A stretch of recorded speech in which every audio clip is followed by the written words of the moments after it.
Протестот е организиран, односно протести со блокади.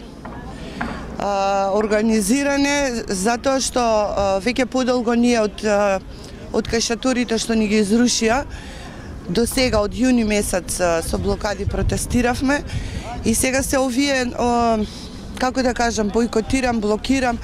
Тоа се единствените луѓе кои што се на отпорот, на браниците, на линијата на огнот, кои што пробуваме на демократски начин владата да го кренеме гласот, да не примети и да види дека народот, односно сите оние 1.200.000 луѓе кои што рекоа не за промена на името, кои што се позади нашиот грб и не поддржуваат, сакаме да го скренеме вниманието, да покажеме револт, дека не се сложуваме ниту со промена на името, ниту со промена на идентитетот кој што ќе дојде после промена на името.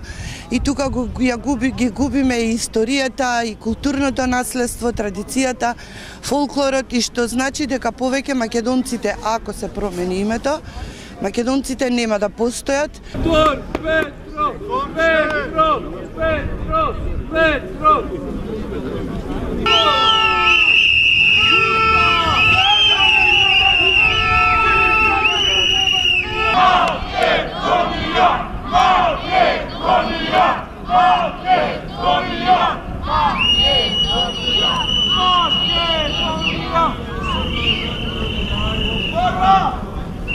Ние си протестираме против уставните измени кои што се прават во собрание. Протестираме против тиранската платформа двојазичност. Ние знаеме дека албанците ги уживаат сите права како и ние македонците. Ќе го спроведу. Ова е институционално насилие. Така, институционалното насилие. Немаат ниту мандат, ниту имаат народна поддршка за тоа што го прават. И сакаме да си одат од тука. Сакаме да ја напуштат оваа зграда за тоа што оваа зграда не е нивна.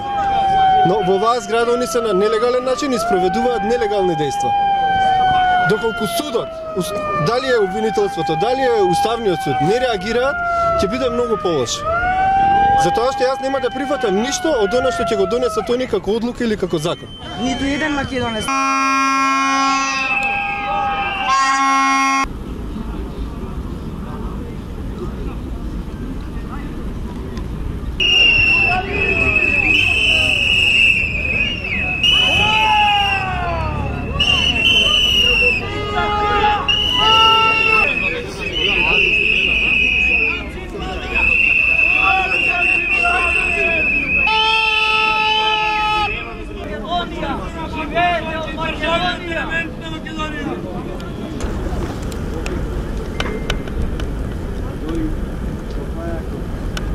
Нека му се заблагодари на Груевски за ово, така, а не да е унило градот. Затоа и го поддржа и избега човек. Нека избега.